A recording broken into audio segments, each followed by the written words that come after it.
Takže nazdar ľudia, ja vás vítam u môjho ďalšieho tutoriálu v Sony Vegas 12. Dneska vám chcem ukázať taký ľahký tutoriál, ako sa dá pozastaviť obraz z videa. Proste v určitom čase ho stopneme a zase v určitom čase ho spustíme. Je to veľmi ľahké, nič zložité, ukážeme si, ako sa to dá spraviť. Takže proste máte nejaké video, a asi keď ho spustím, vyzerá normálne asi takto. Hej, toto som ja ako hrám na gitare. No, čo nás nezaujíma, zaujíma nás, ako spravíme, aby ten obraz proste zastal. Takže ja si vyberiem nejaký bod, napríklad tunák. Vyberte si aj vy nejaký bod, kliknete pravým a dáte tunák Insert, Remove, Envelope. Potom dáte tunák Velocity. Objaví sa vám vo videu takáto zelená čiara. No a spravíme si dva bodíky. Proste kliknete dvakrát. Tým pádom sa vám spraví takýto bodík, štvorček.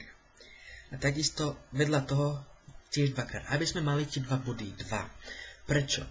Lebo aby sme mohli pozastaviť ten obraz. Spravíme to tak, že tento bod dám pod ten prvý bod. Musí to byť proste pod tým, v jednej rovine.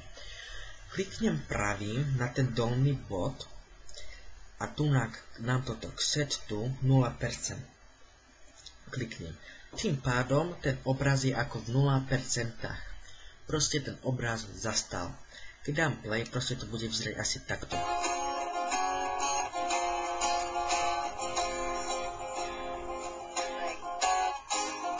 Vidíte, video mi stále ide, hej, len teoreticky ten obraz stojí.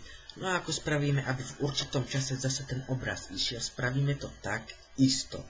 Kliknem dvakrát, 2 body zase spravím, 2, hej. No a proste kliknem na tento jeden bod a dám tunák set to normal. Tým pádom sa to dá asi takto, ale zase to dám, aby to bolo v jednej rovine. Dám to nad ten bod, ešte raz dám tento normal, tak. A tým pádom to bude vyzerať takto.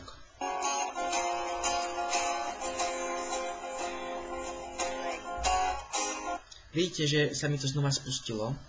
Ešte raz. Vidíte, proste je to naozaj ľahké a myslím si, že by to malo ten správny efekt niekde použiť. Niekde sa to hodí zasa.